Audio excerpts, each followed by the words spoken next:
నమస్తే, welcome to మనం TV. మనం ఉన్నది మన కోసం. నేను వలి.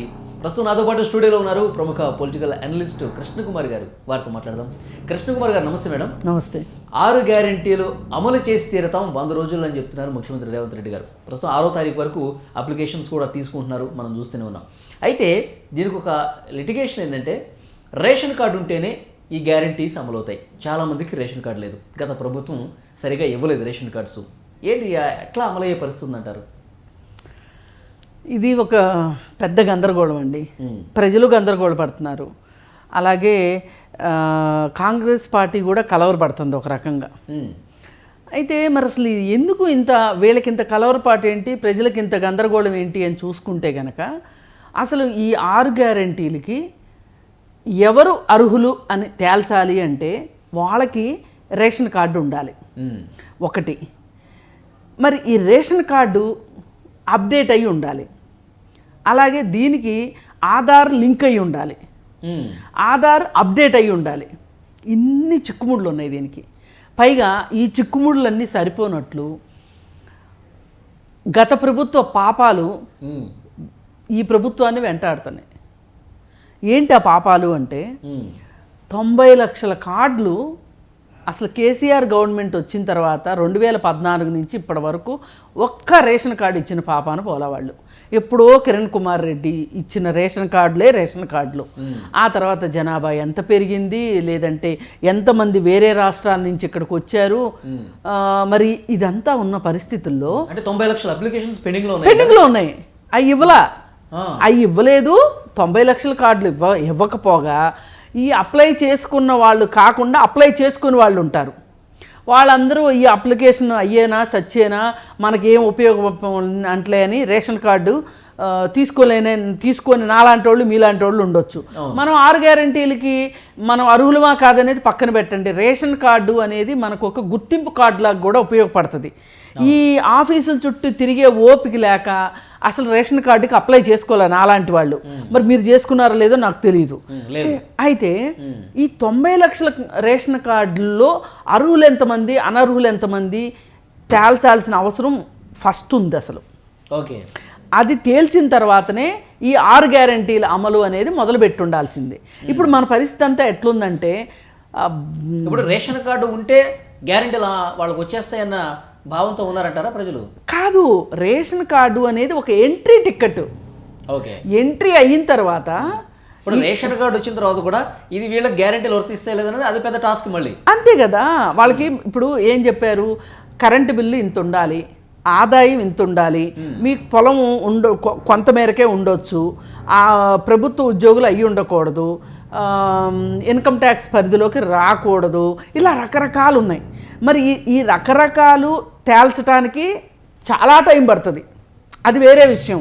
అసలు ముందు ఆదిలోనే హంసపాదులాగా అసలు వీళ్ళకి రేషన్ కార్డే లేని వాళ్ళకి పరిస్థితి ఏంటి, ఈ 90 లక్షల్లో రేషన్ కార్డు పెండింగ్లో ఉన్న వాళ్ళ పరిస్థితి ఏంటి, ఇప్పుడు మన పరిస్థితి ఎట్లా? ఇప్పుడు 6 గ్యారెంటీలది అప్లికేషన్ ఫారం రిలీజ్ చేసే సమయంలో ముఖ్యమంత్రి రేవంత్ రెడ్డి గారు ఒక మాట చెప్పారు, రేషన్ కార్డు ఉంటేనే ఈ గ్యారెంటీలు వస్తాయి. అయితే రేషన్ కార్డు లేకపోతే దానికి కూడా వెంటనే కొత్త సంవత్సరంలో రేషన్ కార్డు ఇచ్చే కార్యక్రమం కూడా ప్రారంభం అవుతుంది అన్నారు కదా. ఈ అప్లికేషన్తో పాటు మీకు రేషన్ కార్డు లేకపోతే రేషన్ కార్డు లేదని కూడా చెప్పండి, దానికి కూడా మేము సిద్ధంగా ఉన్నామని చెప్పారు ఆయన. రేషన్ కార్డు లేకపోయినా మీరు అప్లై చేసుకోండి అని చెప్పారు. అయితే ఇప్పుడు ఇది ఎలా ఉందంటే, బండి ముందు గుర్రం వెనకలాగా ఉంది. ఇప్పుడు జరగాల్సిందేంటి, అసలు ప్రజలందరికీ రేషన్ కార్డులు ఇచ్చి మీకు రేషన్ కార్డులు ఉన్నాయి, మీరు ఈ 6 గ్యారెంటీలు అప్లై చేసుకోండి అని చెప్పాలి లెక్క. అయితే ప్రభుత్వం అసలు కొంచెం ఆలోచించుకుని కాలు చెయ్యి కూడ తీసుకుని చెంబు తెపాళా సర్దుకుని అసలు మనం ఏం చేద్దాం, ఎలా చేద్దాం అని ఆలోచించుకునే లోపే ఏవో కొంపలు అంటుకుపోయినట్లు టీఆర్ఎస్ వాళ్ళు మొదలెట్టేశారు. కాంగ్రెస్ వాళ్ళ మీద ధ్వజం, ఇది 420 వీళ్ళు చెయ్యరు, అప్పుడే బుక్కులు రిలీజ్ చేస్తున్నారు. కర్ణాటకలో చేయలేదు, వీళ్ళు కర్ణాటక వెళ్ళి ఎలక్షన్లకు ముందే అక్కడంతా సర్వేలు చేసి దొంగ మనుషుల్ని ఇక్కడికి తీసుకొచ్చి ప్రెస్ మీట్లు పెట్టించిన ఘనత టీఆర్ఎస్ వాళ్ళది. బోర్డర్లో అవతలకి వెళ్ళి వాళ్ళని తీసుకుని వచ్చి 6 గ్యారెంటీలు అమలు అవ్వట్లేదు అని చెప్పి వీళ్ళు పుకారు తీసుకొచ్చి వీళ్ళు ప్రెస్ మీట్లు పెట్టారు. పెడితే దీనికి వాళ్ళు కాంగ్రెస్ పార్టీ వాళ్ళు అక్కడ ఎవరైతే 6 గ్యారెంటీలకు సంబంధించి లబ్ధిదారులు ఉంటారో వాళ్ళందరినీ ఫోటోల్లో తీసుకొని వాళ్ళందరి ఇంటర్వ్యూలు తీసుకుని వీళ్ళు ఫ్రంట్ పేజీలో అడ్వర్టైజ్మెంట్ ఇచ్చుకోవాల్సిన పరిస్థితి కల్పించింది టీఆర్ఎస్ వాళ్ళు. వీళ్ళు ఈ ఛాలెంజ్ చేయకపోతే వాళ్ళు ఆ పని చేసేవాళ్ళు కాదు. ఇప్పుడు ఇదంతా ఎట్లా అయిపోయిందంటే బిగ్ బాస్లో టాస్కుల్లాగా వాళ్ళు ఎవరో టాస్క్ ఇవ్వటం వీళ్ళు ఎవరో డాన్స్ చేయటం లాగా తయారైపోయింది. అయితే మరి ఇప్పుడు ఇక్కడ మనం ఈ పరిస్థితి ఇప్పుడు ఈ 420 అని చెప్పి ఇప్పుడు ఇంత త్వరగా ఏంటి, ఇప్పుడు నెల రోజులు కావట్లా, అందుకే అక్కడికే వస్తున్నా కదా ముఖ్యమంత్రిగా ప్రమాణ స్వీకారం చేసింది. అక్కడికే వస్తున్నా నేను. మీరు అసలు 10 సంవత్సరాల నుంచి 90 లక్షల రేషన్ కార్డు అప్లికేషన్స్ పేరుకుపోతే మీరు ఏం చేస్తున్నారు చెప్పండి. ఫస్ట్ దీనికి కేసీఆర్ కానీ కేటీఆర్ కానీ హరీష్ రావు కానీ సమాధానం చెప్పకుండా ఇంకొక మాట మాట్లాడే అర్హత లేదు. వాళ్ళకి అసలు నైతిక అర్హతే లేదు వీళ్ళ గురించి మాట్లాడే. ఎందుకంటే మీకు 10 ఏళ్లలో మీరు చేయలేంది వచ్చి రాకముందే ఎట్లా చేస్తారండి? మీరు ఇంతకుముందు ఏమి రిజర్వేషన్ తీసుకున్నారు తెలంగాణ వచ్చిన కొత్తల్లో? ఇప్పుడే పుట్టిన పసి పాప తెలంగాణ, అందరూ ఇట్లా ధ్వజమెత్తుతారేంటి తెలంగాణ మీద అని మాట్లాడాడు కదా కేసీఆర్. సినిమా డైలాగులు కొట్టాడు కదా. మరి ఇప్పుడు వీళ్ళు అంతే కదా, ఇవాళ అధికారంలోకి వచ్చారు వీళ్ళు పసిపాపలు. అసెంబ్లీలో ఏం చెప్పారు? 3 నెలలు సమయం ఇద్దాం ఈ కాంగ్రెస్ గవర్నమెంట్కి, 100 రోజులు ఉన్నారు కదా సార్, ఆ సమయం ఇద్దాం, ఆ తర్వాత మనం మాట్లాడదాం అన్నారు. ఇప్పుడు నెల రోజులు కాకపోతే బుక్ రిలీజ్ చేస్తారు. ఇదెందుకు చేస్తున్నారు అంటే వాళ్ళకి పడిసావక ఇప్పుడు బావబామరుదులు గొడవలు తారాస్థాయికి వెళ్ళిపోతున్నాయి. నేను ముందు మాట్లాడాలా నాదే అప్పర్ హ్యాండ్ అన్నట్టు. ఇప్పుడు సినిమా షూటింగ్లో డైలాగు నేను ముందు చెప్పాలా అని ఉంటుంది చూసారా, అచ్చం అట్లా చేస్తున్నారు బావబామరుదులు. అందుకని హరీష్ రావు మీద పై చేయి కోసమే ఈ కేటీఆర్ ఈ విధంగా మాట్లాడుతున్నాడు. నిన్న మొన్న ఎవరో అన్నారు, అసలు మామూలు డ్రామారావు కాదు ఈ రామారావు, చాలా పెద్ద డ్రామారావు, ఎంత నటించేస్తున్నాడు, ఇన్నాళ్ళు మరి వీళ్ళు ఏం చేశారు అని చెప్పి ఎవరో మాట్లాడారు కూడా. ఏది ఏమైనప్పటికీ మీరు సరిగా చెయ్యని దాని తాలూకు ఫలితం ఇవాళ అస్తవ్యస్తంగా అయిపోయింది. అదే మీరు వచ్చారనుకోండి, మీరు 6 గ్యారెంటీలు అనలేదు కాబట్టి అసలు ఇప్పుడు ఈ 90 లక్షల రేషన్ కార్డులు పెండింగ్ అనేది ఇంకో 5 సంవత్సరాలు ఇట్లాగే ఉండేది. అసలు ఒక పౌరుడి కనీస హక్కు అండి రేషన్ కార్డు అనేది. ఇప్పుడు బీఆర్ఎస్ అధికారంలోకి వస్తే కొత్త రేషన్ కార్డు అనేది అసలు ఊసే ఉండేది కదా. అదే నేను అంటున్నా, ఇప్పుడు వీళ్ళు వచ్చారు కాబట్టి, వీళ్ళు 6 గ్యారెంటీలు అన్నారు కాబట్టి మీ లొసుకులన్నీ బయటపడుతున్నాయి. అసలు ఇప్పుడు లేకపోతే మనం అసలు 90 లక్షలు రేషన్ కార్డుల గురించి మాట్లాడుకునే వాళ్ళమా? మీకు 10 ఏళ్ళు ఎందుకు పట్టింది 90 లక్షలు కార్డులు ఇవ్వడానికి? అసలు 90 లక్షల్లో కనీసం ఒక 50 లక్షల మంది అన్న నిఖార్సైన వాళ్ళు ఉంటారుగా, అర్హులు ఉంటారుగా.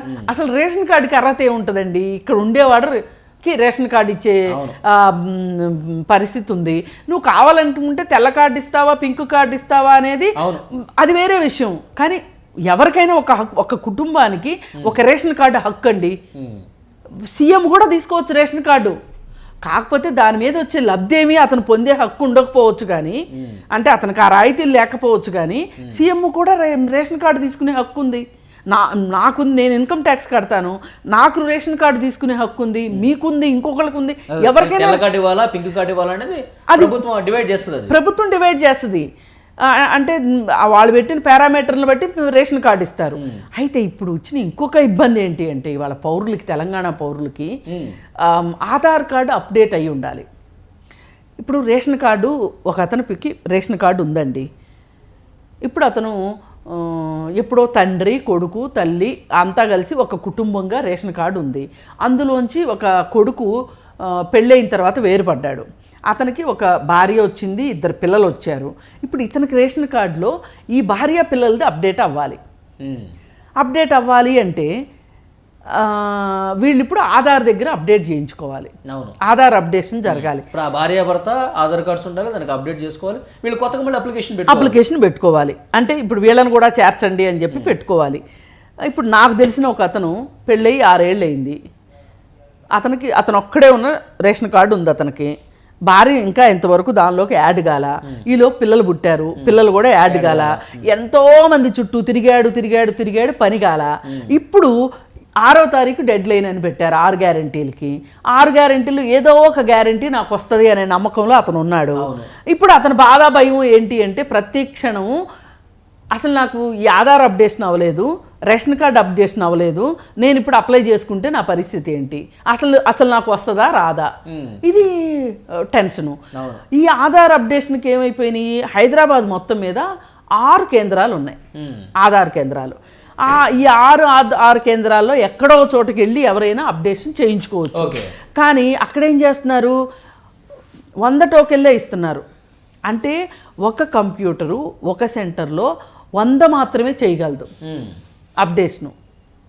అదే ఇప్పుడు వందల మంది ఒక్కొక్క ఆధార్ సెంటర్ దగ్గరికి వెళ్ళి 400-500 మంది కొట్టుకుని ఓ టోకెన్ తెచ్చుకుంటున్నారు. 100 మందికి టోకెన్లు దొరుకుతున్నాయి, మిగతా వాళ్ళు మళ్ళీ వెళ్తున్నారు టోకెన్ల కోసం తిరుగుతున్నారు. గత ప్రభుత్వం ఇంత సాఫీగా చేస్తుంటే ఈ పరిస్థితి వచ్చేది కాదు. మీరు అప్పుడు సరిగ్గా చెయ్యకపోగా మీరేదో బాగా చేసేసినట్టు ఇప్పుడు వీళ్ళని ఒత్తిడి పెడుతున్నారు. ఇవాళ ఈ గందరగోళం మొత్తం ఇప్పుడు అభయాస్తం పేరుతో ప్రజాపాలన పేరుతో దరఖాస్తులు తీసుకుంటున్నారు. ఈ తతంగం అంతా చేసుకోవడం కంటే ఇవన్నీ ఎగ్గొట్టడానికే ఇంకా ఎక్కువ డిలే చేయడానికి అని చెప్పి బీఆర్ఎస్ వాళ్ళు అంటున్నారు. అసలు డిలే అవ్వకుండా ఎట్లుంటుంది చెప్పండి. ఇప్పుడు ఒక ఇంట్లో పెళ్లి జరుగుతుంది అనుకుందాం. ఒక ఇంట్లో పెళ్ళికి 500 మందిని పిలుద్దాం అనుకున్నారు. 500 మందికి కార్డులు పంపించాలా?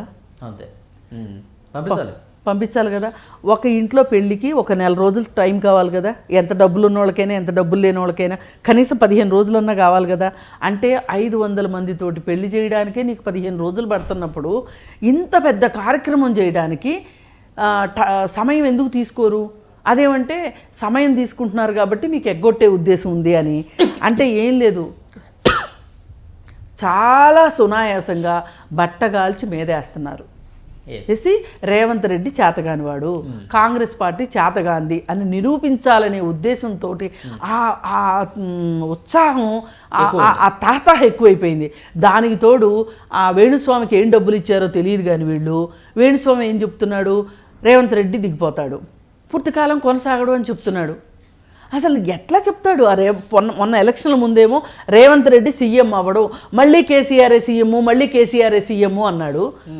అలాంటి వాడు కేసీఆర్ సీఎం అల్లా కేటీఆర్ డైరెక్ట్గా సీఎం అవుతాడని చెప్పాడు, డైరెక్ట్గా స్వర్గానికి వెళ్తారన్నట్టు చెప్పాడు. మరి అదే వేణుస్వామి ఇప్పుడు రేవంత్ రెడ్డి ఉండడు అని చెప్తున్నాడు. మరి అసలు ఇవన్నీ చూస్తుంటే ఎంత కుట్ర జరుగుతుందో రేవంత్ రెడ్డి కింద, ఆ కుర్చీ కింద ఆ విధంగా కుట్రలు చేస్తున్నారు. ఇవి మటుకు ప్రజాస్వామ్యానికి అయితే కరెక్ట్ కాదండి. మీరేం చెప్పారు, మేము బాధ్యతాయుతమైన ప్రతిపక్షంగా ఉంటాము, మేము కొన్ని రోజుల పాటు ఏమీ మాట్లాడము అని చెప్పి కేసీఆర్ తీయనైన మాటలు చెప్పి, కానీ ఒక పక్కన తను పెద్ద మనిషి తరహా కాపాడుకున్నట్టు మాట్లాడాడు, ఓ పక్క నుంచి బావనే బామ్మరిదిని ఇద్దరిని ఎగదోస్తున్నాడు కాంగ్రెస్ గవర్నమెంట్ మీదకి. కానీ ఒకటండి, మీరు కక్ష తీర్చుకోవాలనుకునేది కాంగ్రెస్ పార్టీ మీద అని మీ రాజకీయ కక్షల కోసం ప్రజలను బలి చేయొద్దు. ఇక్కడ ఇవాళ తెలంగాణ ప్రజలు చాలామంది ఆశావహులు, ఈ దరఖాస్తుదారులు దిక్కుదోచని పరిస్థితిలో ఉన్నారు. గంటల కొద్ది నిలబడుతున్నారు. హైదరాబాద్లో స్థిరపడిన వాళ్ళు ఎవరైనా ఉన్నారు అంటే వాళ్ళు గ్రామాలకు తరలి వెళ్తున్నారు, వెళ్ళి ఇక్కడ పనులు జడగొట్టుకొని అక్కడ పనులు అవ్వక చాలా ఇవాళ ఎలా ఉందంటే ఒక ఎన్నికల సమయంలాగా గందరగోళం నడుస్తుంది. ఇక మనకి ఎన్నికల సమయం అంటే తెలుసు, ఊర్లు వెళ్తాము, పలానా రోజు ఓటేసేస్తాము, మళ్ళీ వెనక్కి వచ్చేస్తామని తెలుస్తుంది. ఇప్పుడు ఈ పనులు ఎప్పుడవుతాయో తెలియట్లేదు. మళ్ళీ పైగా ఇదంతా కంప్యూటరైజ్డ్, పనులు మానేసుకొని క్యూలో నిలబడుతున్నారు. ఈ మొత్తం గందరగోళానికి కారణం గత ప్రభుత్వంలో మీరు సరిగా చెయ్యకపోవడం ఒక కారణము, ఇప్పుడు వీళ్ళని తొందరగా చేయమని ఒత్తిడి పెట్టడం ఇంకొక కారణం. రెండు మీరు చేస్తున్న తప్పులే. దీనికి మీరు తెలంగాణ ప్రజల మీద మిమ్మల్ని 10 సంవత్సరాల ఆందోళనలో కూర్చోబెట్టినందుకు వాళ్ళకి రుణం తీర్చుకోవాల్సింది పోయి వాళ్ళ మీద కక్ష తీర్చుకుంటున్నారు. చూద్దాం మేడం, ప్రజలైతే కొంత ఇబ్బందికర పరిస్థితుల్లోనే ఉంది. కానీ ఈ దృష్ట్యా ప్రభుత్వం కూడా ఆలోచించాల్సింది ఏంటి అంటే, ఈ ప్రతిపక్షం ఒడతూపులకి వీళ్ళు బెదరకుండా అదరకుండా మేము చేసి తీరుతాము, మేము ఇలా మూకుమ్ముడిగా కంటే కూడా, అంటే ఇది ఒక డెడ్ లైన్ 6వ తారీఖు అని పెట్టకుండా ప్రతి 4 నెలలకు ఒకసారి ఉంటుందని చెప్పారు. ఉంటుందని చెప్పారు. అది దానికి సంబంధించి విస్తృతమైన ప్రచారం కల్పించాలి. అప్పుడే ప్రజలు భరోసా, ఒక ధీమా కల్పించాలి. ఇంకొకటి కూడా చెయ్యొచ్చండి. ఒక జిల్లా ఉందనుకోండి, జిల్లాలో ఉండే మండలాలు ఏవైతే ఉంటాయో కొన్ని మండలాలు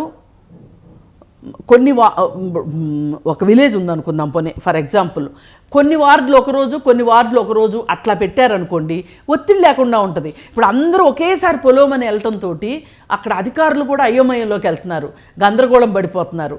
అందుకని ఇట్లాంటివి జరగకోకుండా కొంచెం వీళ్ళు ప్రాక్టికల్ అవుట్లుక్ తోటి కాంగ్రెస్ పార్టీలు ఇప్పుడు వీళ్ళు కూడా గెలిచిన వాళ్ళు కావచ్చు, అధికారులు బ్యూరోక్రాట్స్ కావచ్చు, కొంచెం ఆలోచించి ప్రజలకు అనుకూలమైన విధానాలు అవలంబించాలి తప్పితే మనల్ని కేసీఆర్ తరుముతున్నాడనో, కేటీఆర్ తరుముతున్నాడనో, 420 అంటున్నారనో మీరు గందరగోళపడిపోయి ప్రజలను గందరగోళంలోకి నెట్టొద్దు. నింపాదిగా చేసుకోవచ్చు, కంగారేమి లేదు.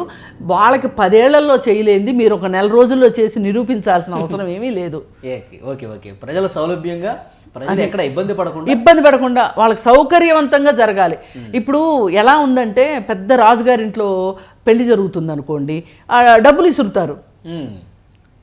డబ్బులు ఇసిరితే వీళ్ళు పేదవాళ్ళందరూ ఏం చేస్తారు, ఆ డబ్బులు ఏరుకుంటానికి వెళ్ళి ఆ తోపులాటల్లో ఇప్పుడు ఇట్లాంటి యూపీలో ఇట్లాంటి చోట్ల జరుగుతాయి. ఇట్లాంటి కొంతమంది ప్రాణాలు కోల్పోయిన పరిస్థితి ఉంది. అవును, ఇలా రసాభాస అయితే చేయకూడదు. చూద్దాం madam. Thank you very much. Thank you.